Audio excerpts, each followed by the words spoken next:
कहानी की शुरुआत में हम एक बुजुर्ग कपल को देखते हैं जो इस वक्त एक पार्टी में जा रहे थे। रास्ते में उनका हर एक बात पे झगड़ा हो रहा था। जो भी टॉपिक उनके दिमाग में आता उस पर बहस छिड़ जाती। उनका ध्यान एक बार के लिए इतना भटक गया कि एक दूसरी गाड़ी से वो टकराने ही वाले थे। जब वो अपने बेटे के घर पहुंचे, लैरी ने जोआन के हाथ में लगी हुई बैंडेज को उसकी शर्ट से छुपा दिया और उसे याद दिलाया कि आज तुम्हें पूरे परिवार को कैंसर के बारे में बताना है। जोआन ने कहा कि मुझे बस एक दिन और चाहिए, क्योंकि वो आज की पार्टी को खराब नहीं करना चाहती थी। परिवार ने उनका बहुत प्यार से स्वागत किया। उनकी शादी को 65 साल हो चुके थे। उन्होंने जोआन को बताया कि बेसमेंट में उसकी पुरानी फोटोज का एक डब्बा मिला है। उनमें से एक फोटो जोआन की पहली शादी की है, जो कि लूक नाम के एक आदमी के साथ थी जो युद्ध में मारा गया। इसी बीच लैरी के गले में अचानक से कुछ अटक गया। उसे सांस लेने में दिक्कत होने लगी। वो जमीन पर गिर गया। कुछ सेकंडों बाद ही लैरी की अचानक से आंख खुली। वो चौंक कर एक ट्रेन में उठा। जब ट्रेन स्टेशन पर रुकी तो लैरी ने देखा कि बहुत सारे लोग हॉस्पिटल के कपड़े पहने हुए हैं। वो उनके पीछे चला और जल्दी ही जंक्शन में पहुंच गया। वहाँ लोग अजीबोगरीब बातें बोल रहे थे जो उसे समझ नहीं आ रही थी। लैरी ने रिसेप्शन पर खड़ी लड़की से कहा कि मुझे यहाँ पर किडनैप करके लाया गया है, लेकिन रिसेप्शनिस्ट ने कहा कि ऐसा कुछ नहीं हुआ है, आप यहाँ बैठकर अपने एसी का वेट कीजिए। कुछ घंटे बाद भीड़ कम हो गई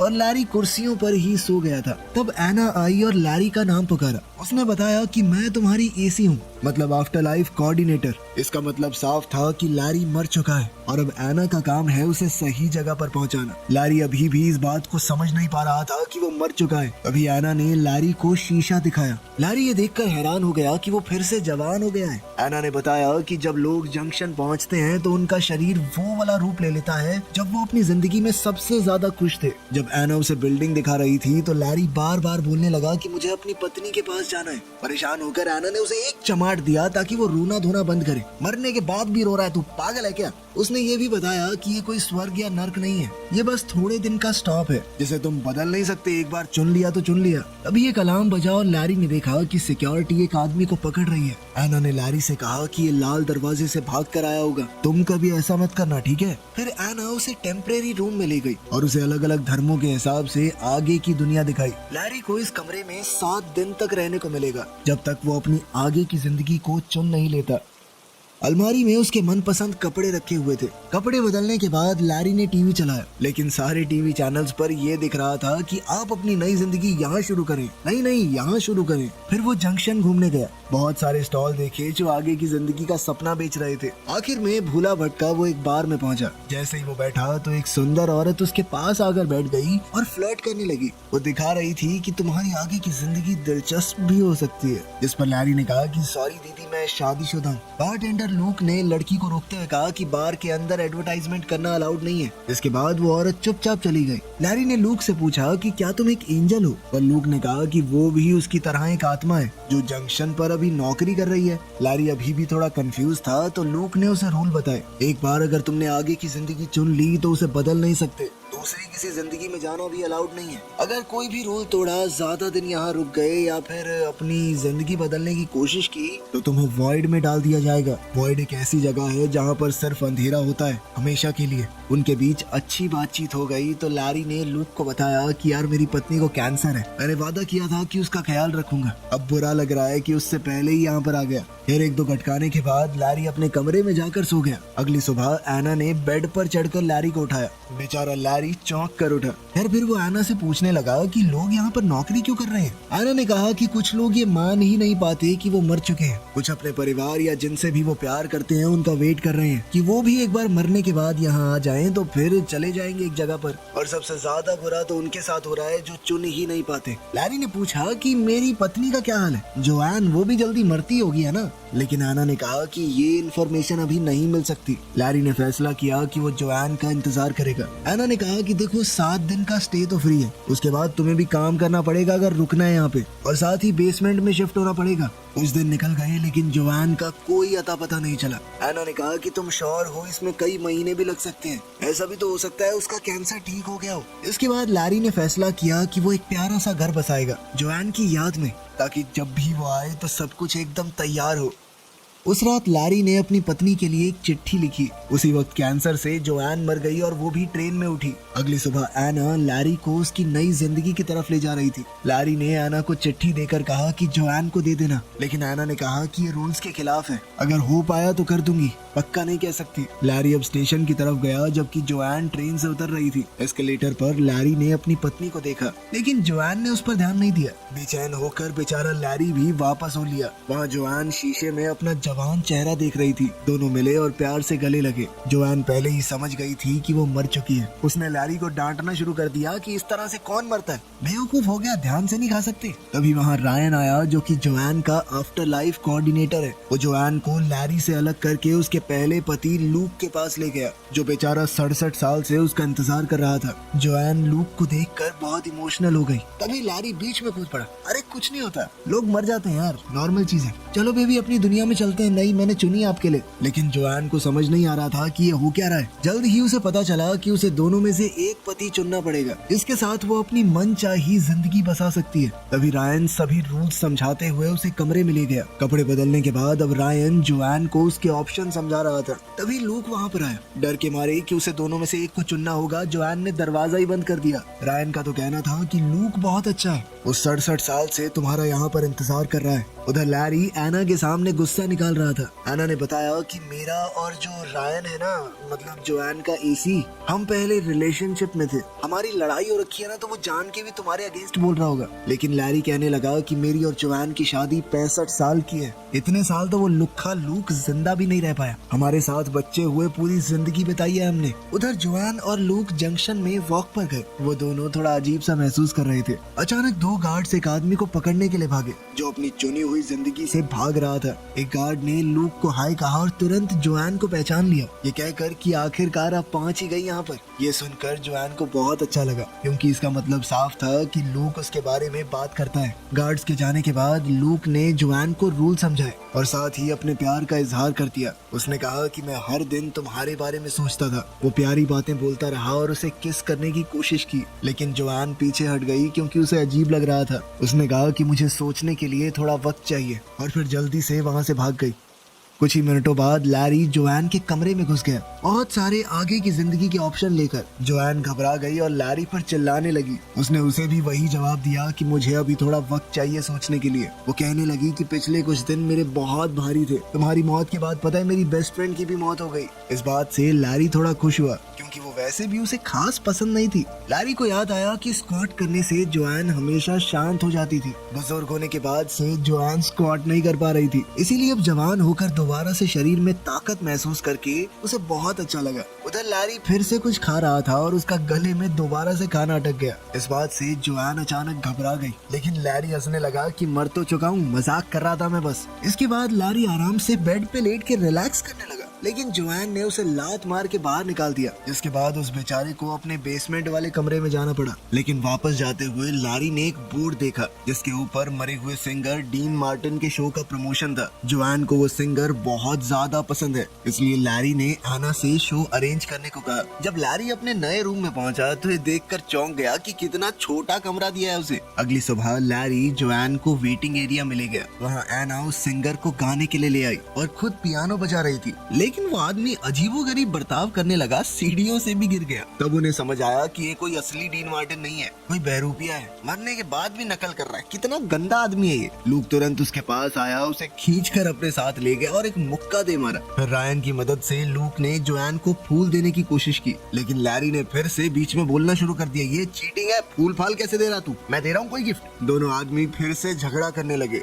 और अब जोआन को बहुत ज्यादा गुस्सा आ रहा था, तो उसने चिल्लाकर दोनों को चुप करवा दिया। इसके बाद जोआन एना और रायन को अपने कमरे में ले गई और उन दोनों पर काफी देर तक अपना गुस्सा निकाला। फिर उसने चिढ़कर कहा कि कोई तो रास्ता निकालो, ऐसे कैसे फैसला लूं मैं। कोऑर्डिनेटर्स ने रूल तोड़ने के लिए एक लंबी फोन कॉल की। कुछ देर बाद जोआन अपने दोनों पतियों को रूम में ले आई। कोऑर्डिनेटर्स ने बताया कि तुम्हारा केस थोड़ा सा खास है, इस वजह से हमें एक स्पेशल वीजा मिला है। जोआन को 2 बार चुनने की इजाजत मिलेगी। एक बार के लिए वो लैरी के साथ अपनी जिंदगी जाकर देख सकती है और एक बार लूक के साथ। उसके बाद उसे फैसला करना ही होगा। दोनों लड़के फिर से झगड़ा करने लगे कि पहले कौन जाएगा और उनके बीच में हाथापाई होने लगी। इसलिए जोआन फिर से चिल्ला पड़ी। उसने कहा कि पहले कौन जाएगा ये हम टॉस करके पता लगाएंगे। फिर से बहस शुरू हो गई। इस बार रायन ने दोनों को रोका। लैरी ने सिक्का उछाला और लूक जीत गया। ट्रेन राइड के दौरान लूक और जोआन पुराने दिन याद करते रहे। जल्द ही वो एक खूबसूरत पहाड़ पर पहुंचे जहां साफ आसमान और हरा भरा जंगल है। घूमते हुए दोनों ने बहुत मजे किए एक दूसरे का हाथ थामकर। शाम को रेस्टोरेंट में डिनर हुआ। जोआन बार बार अपने बच्चों और पोता पोतियों के बारे में बात कर रही थी, जिससे लूक थोड़ा अनकंफर्टेबल हो गया। लूक ने कहा कि मुझे बुरा नहीं लगा, बस ये सोचकर थोड़ा दुख होता है कि तुम्हें ये जिंदगी मैं नहीं दे पाया, पर उसे इस बात की खुशी है कि जोआन ने एक अच्छी जिंदगी जी। जोआन ने कहा कि मैंने कुछ वक्त तक तुम्हारा इंतजार किया था, पर फिर क्या करती, तुम चले गए थे। मरने के बाद कोई लौट कर थोड़ी आता है। फिर लूक जोआन को एक जगह पर ले गया जिसे आर्काइव्स कहते हैं। ये यहाँ पर हर चुनी हुई जिंदगी में होती है, जहाँ आत्माएं अपनी जिंदगी की यादें दोबारा देख सकती हैं। दोनों ने अपने रिश्ते के सारे जरूरी पल देखे। वो पहली मुलाकात, पहली बार एक दूसरे को चूमना, शादी का दिन और जंग पर जाने से पहले का वो आखिरी वादा। जोआन ने आखिरकार फिर से लूक को चूम लिया। उसने बताया कि मैं टूट गई थी तुम्हारे मरने के बाद। यादें आगे चलती रही और लूक ने देखा कि कैसे लैरी ने जोआन को प्रपोज किया। ये देखकर लूक गुस्से में बिल्डिंग से बाहर निकल गया। उसने कहा कि लैरी ने एक दुखी औरत की फीलिंग्स का फायदा उठाया है। मौका देखकर चौका मारा है उसने। जोआन ने समझाने की कोशिश की कि ऐसा कुछ नहीं है, लेकिन लूक ने नहीं सुना। इसी बीच लैरी भड़क रहा था, क्योंकि लूक सबको बताता था कि मैं जंग में मारा गया लड़ते हुए दुश्मन से। अब इस तरह वो खुद को हीरो दिखाएगा तो कोई कैसे लड़े। लैरी को डर था कि कहीं जोआन उसे न चुन ले। इस पर एना ने कहा कि जोआन को याद दिलाना कि वो उससे प्यार क्यों करती थी। लैरी ने कहा कि मुझे तो खुद भी नहीं पता वो क्यों प्यार करती थी मुझसे, लेकिन मैं एक इंसान को जानता हूँ जो शायद बता सकती है। कुछ देर बाद लैरी जोआन की बेस्ट फ्रेंड कैरन से मिला, जो काफी बूढ़ी लग रही थी। कैरन ने बताया कि उसके सबसे ज्यादा खुश दिन तब आए जब उसका पति मर गया, क्योंकि तभी वो खुलकर अपनी जिंदगी जी पाई। खैर, कैरन ने बताया कि मुझे तुम शुरुआत में बिल्कुल पसंद नहीं थे, पर धीरे धीरे अच्छे लगने लगे। लैरी ने पूछा कि मुझे घंटा फर्क नहीं पड़ता, तुम बताओ कि जोआन मुझे क्यों पसंद करती है। कैरन ने कहा कि मुझे क्या पता, लेकिन इतना जरूर कह सकती हूँ कि तुमने जोआन को बहुत खुश रखा है। इसके बाद लैरी लूक के कमरे में गया कोई राज ढूंढने के लिए। दीवारों पर निशान है जो दिखाते हैं कि लूक अपनी मौत के बाद हर एक दिन गिन रहा था और अपनी किताब में वो जोआन की ड्राइंग्स बना रहा था। तभी लूक वहाँ आ गया और लैरी पर चिल्लाने लगा कि तूने जोआन के साथ गलत किया है। जब वो दुखी थी तो तूने मौके पर चौका मारा है। दोनों बेकार से लड़ाई में उलझ गए। इसी धक्का मुक्की में लैरी का लेटर उसकी जेब से गिर गया। अब लूक कहने लगा कि जहाँ पर तुमने प्रपोज किया उस जगह को मैं और जोआन अपनी खास जगह मानते थे, तो सीधी सी बात है जोआन वहाँ पर मेरे जाने के बाद अकेला महसूस करेगी। तूने उसी चीज का फायदा उठा के पटा लिया उसे। अगले दिन लैरी जोआन को एक दूसरी जिंदगी दिखाने बीच पर ले गया। वो जिंदगी काफी पॉपुलर थी तो बहुत सारे लोग थे वहाँ पर। वो दोनों बातें करने लगे और एक दूसरे को चूमने ही वाले थे कि तभी एक लड़के ने बॉल से लैरी को मार दिया और फिर मूड खराब करने के लिए कहने लगा, तुम्हें पता है मैं कैसे मरा। खैर, बाद में दोनों समुद्र में अपनी बोट लेकर गए। लैरी ने जोआन से माफी मांगी कि तुम्हारी मौत के वक्त मैं साथ नहीं था। साथ ही वो इस तरह की बातें मारने लगा कि हमारे बच्चे हमें साथ देखते तो कितने खुश होते। इस पर जोआन कहने लगी कि तुम मेरा दिमाग बदलने की कोशिश कर रहा है ना, चालाक कहीं के। बच्चों की बात किसको बता रहा है। और उनके बीच में फिर से झगड़ा हो गया। अब जोआन कहने लगी कि तुम समझ नहीं पा रहे मेरी सिचुएशन। मैंने अलग अलग वक्त पर तुम दोनों से ही प्यार किया है। तुम दोनों के साथ सारी जिंदगी रहने की कसमें खाई हैं। इस पर लैरी कहने लगा कि अगर मैं लूक की जगह होता तो मैं भी तुम्हारा इंतजार करता।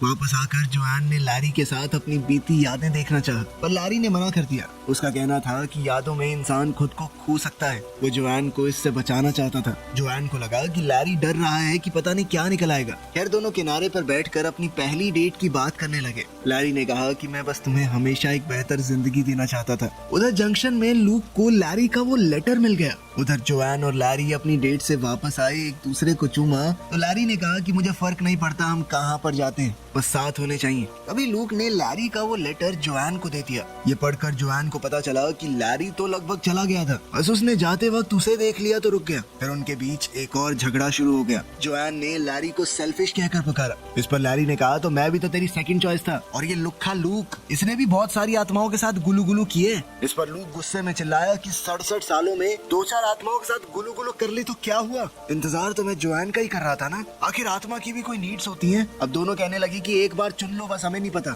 लेकिन अभी जोआन को और वक्त चाहिए था, इसलिए कोऑर्डिनेटर्स दोनों आत्माओं को वहाँ से ले गए। कैरन थोड़ी देर बाद जोआन के पास एक ड्रिंक लेकर आई और तब जोआन फूट फूट कर रोने लगी। कैरन ने उसे संभाला और उसका ध्यान भटकाने के लिए अलग अलग फन बूथ्स पर लेकर गई। जोआन शराब पीते हुए अपनी हालत बताती रही। तब कैरन ने उसे याद दिलाया कि तुम मर चुकी हो। याद है शादी के बाद क्या बोलते हैं कि मैं तुम्हारा साथ दूंगी जब तक मौत हमें जुदा न करती। मौत ने जुदा कर तो दिया, इतना क्या सोच रही है, अपने हिसाब से जी अपनी जिंदगी को। उधर बार में लैरी और लूक भी काफी ज्यादा पी रहे थे। 4-4 पैग लगाने के बाद उन दोनों के बीच में भी बॉन्ड बनने लगा। वो एक दूसरे की तारीफ करते हुए कहने लगे कि वो लड़की हमारे लायक नहीं है भाई, हम दोनों बहुत बढ़िया इंसान है यार। अगली सुबह जोआन हैंगओवर में पड़ी थी, लेकिन उसने फैसला बना लिया था। उसने अपने दोनों पतियों को बुलाया और कहा कि मैं बहुत खुशकिस्मत हूँ कि तुम दोनों के साथ जिंदगी बिता पाई, लेकिन अब मैं एक को चुनकर दूसरे के लिए बुरी नहीं बन सकती। मुझे हमेशा गिल्ट महसूस होता रहेगा, इसीलिए मैं तुम दोनों को ही नहीं चुनूंगी। मैं अपनी बढ़िया जिंदगी जी रही हूँ, तुम अपनी जियो। बाद में जोआन तैयार हुई और फैसला किया कि वो कैरन के साथ अपनी आगे की जिंदगी बिताएगी। दोनों दोस्त मजे करेंगे। उधर लैरी ने लूक को बताया कि तुम सही थे, मैंने उस जगह पर इसलिए प्रपोज किया था क्योंकि मैं तुम्हारी यादें जोआन के दिमाग से निकाल देना चाहता था। मर भी शायद इसलिए गया क्योंकि तुम्हारी शादी की पिक्चर देख ली थी। इस पर लूक ने भी जवाब दिया कि तूने जोआन के साथ जो जिंदगी जी है उससे मुझे भी बहुत जलन होती है। फिर लैरी को याद आया कि उन सब का शरीर वैसा दिखता है जैसे वो अपनी जिंदगी के सबसे खूबसूरत पलों में दिखते थे। लूक बिल्कुल वैसा दिखता है जब जोआन उससे शादी करने को मान गई थी। लैरी वैसा दिखता है जब जोआन उसके दूसरे बच्चे के साथ प्रेग्नेंट थी। ये सोचकर लैरी को अचानक से कुछ समझ आया। वो भागकर जोआन के पास गया। स्टेशन पर लैरी ने जोआन को ट्रेन में ढूंढ लिया और उससे कहा कि एक आखिरी बार बात करने के लिए नीचे आ जाओ। उसने कहा कि तुम्हारे बाल लंबे हैं, हमारी शादी के दौरान तुम्हारे बाल छोटे थे। इसका मतलब ये है कि तुम लूक के साथ जब थी तो वो तुम्हारी जिंदगी के सबसे खूबसूरत पल थे। तुम उसे चुनो ना, हमेशा खुश रहो। पहले तो जोआन ने मना किया, लेकिन लैरी ने कहा कि यही सही है। दोनों रोते हुए एक दूसरे से आखिरी बार गले लगे। कुछ समय बाद लूक और जोआन अपनी आगे की जिंदगी के लिए ट्रेन में जा रहे थे। लैरी जंक्शन में घूम रहा था क्योंकि वो नहीं जानता उसे कहाँ जाना है। तब उसने देखा कि एना और रायन वापस साथ आ गए हैं और उसे उनके लिए खुशी हुई। उधर लूक और जोआन ने अपनी नई जिंदगी शुरू की। वो एक दूसरे के साथ खुशी खुशी रहने लगे। लेकिन समय के साथ जोआन को डाउट होने लगा। वो अपनी पिछली यादें देखने गई और लैरी से पहली मुलाकात वाली मेमोरी देखी। अगले कुछ दिनों तक लूक जोआन को अलग अलग एक्टिविटीज पर ले गया, लेकिन जोआन को कुछ भी अच्छा नहीं लग रहा था। हर रात वो आर्काइव्स में जाकर लैरी के साथ अपनी जिंदगी को देखती। क्लर्क ने कहा कि इतना ज्यादा यादों में रहना सही नहीं होता, आगे बढ़ना जरूरी है। एक रात लूक ने कहा कि कितनी परफेक्ट जिंदगी है, लेकिन जोआन के पास कोई जवाब नहीं था। अगली सुबह लूक फिर से किसी हाइक पर जाना चाहता था, लेकिन अब जोआन टूट गई। उसने कहा कि उसने लूक को चुनकर गलती की। इस पर लूक गुस्सा हो गया और चिल्लाने लगा। जोआन ने समझाया कि मैं तुम्हारे साथ सबसे ज्यादा खुश थी क्योंकि वो जवानी का प्यार था, ना घर के किराए की टेंशन, ना नौकरी की, ना बच्चों की। लेकिन प्यार सिर्फ अच्छे पल नहीं होते, उसमें अच्छी बुरी यादें सब होती हैं। उसने कहा कि तुम 67 साल पुरानी जोआन से प्यार करते हो, लेकिन मैं अब बदल चुकी हूँ। जोआन ने फैसला किया कि वो वापस जाने की कोशिश करेगी, चाहे पकड़ी ही क्यों न जाए। वो रोते हुए बोली कि मैं तुमसे प्यार करती थी, लेकिन अब लैरी से करती हूँ। कुछ घंटे बाद जोआन भागने का प्लान बनाते हुए चाकू से दरवाजा खोलने की प्रैक्टिस कर रही थी। तब लूक वापस आया और कहा कि मैं तुम्हारी मदद करूंगा। दोनों आर्काइव्स में गए, वहीं पर वो लाल दरवाजा था। अब लूक क्लर्क के सामने दुखी होने का नाटक करने लगा। भाई मेरी जिंदगी बर्बाद हो गई यार, मैं बहुत परेशान हूँ। जैसे ही गार्ड का ध्यान भटका, जोआन चुपके से अंदर चली गई। लूक भी नॉर्मल क्लाइंट बन के अंदर चला गया। दोनों ने अपनी शादी की यादें देखी और एक आखिरी बार अलविदा कहा। जोआन अपनी मेमोरीज के पीछे जाकर लाल दरवाजे में घुस गई, जो उसे अपने बचपन की यादों के कॉरिडोर में ले गया। अलार्म बजने लगा और गार्ड्स आ गए। जोआन जल्दी से भागकर लूक की मौत वाली मेमोरी के दरवाजे में घुस गई। वॉशिंग मशीन के दरवाजे ने उसे लैरी के साथ झगड़े वाली मेमोरी में गिरा दिया। गार्ड्स पास आ रहे थे। जोआन ने दरवाजे को कुर्सी से ब्लॉक कर दिया और जल्दी से ऊपर भागी, जहाँ उसे अपना पुराना वर्जन दिखाई दिया। बूढ़ी जोआन ने मरते हुए भी लैरी का नाम लिया, जबकि हमारी जवान जोआन बेड के नीचे छुपने की कोशिश करने लगी। गार्ड्स उसके पीछे थे, लेकिन जोआन अब रेंगती हुई ट्रेन ट्रैक्स पर पहुंच गई। टनल से होते हुए वो जंक्शन में वापस पहुंच गई। रिसेप्शन पर वो लैरी के बारे में पूछ रही थी, लेकिन उसी उसी वक्त उसका वांटेड नोटिस आ गया, जिसके बाद उसे दोबारा से भागना पड़ा। बूथ एरिया में वो रायन और एना से टकरा गई। उन्होंने उसे छुपा दिया और गार्ड्स को गलत डायरेक्शन बता दी। जोएन ने पूछा कि लैरी की आगे की जिंदगी कहाँ है, और कोऑर्डिनेटर्स ने जो जवाब दिया उससे वो हैरान रह गई। लैरी को तो जोएन के बिना कोई जिंदगी चाहिए ही नहीं थी। अब वो भागकर जल्दी से लैरी के पास पहुंची, जो बारटेंडर का काम कर रहा था। दोनों ने एक पेग लगाया, जिसके बाद जोएन ने लैरी से कहा कि तुम मेरे साथ चलो, लेकिन मैं पहले ही बता दूं कि मैं रूल तोड़कर यहाँ पर आई हूँ, मेरे साथ फंस सकते हो। लेकिन लैरी ने बिना सोचे समझे हाँ कह दिया। कुछ पलों बाद उन दोनों ने एक ऐसी जिंदगी चुनी जो बिल्कुल उनके शादी वाले घर जैसी है, जिस मोहल्ले में उन्होंने अपनी पूरी जिंदगी बिताई थी। वीडियो पसंद आई तो लाइक कर देना, चैनल को सब्सक्राइब कर लेना। मिलते हैं अगली वीडियो में।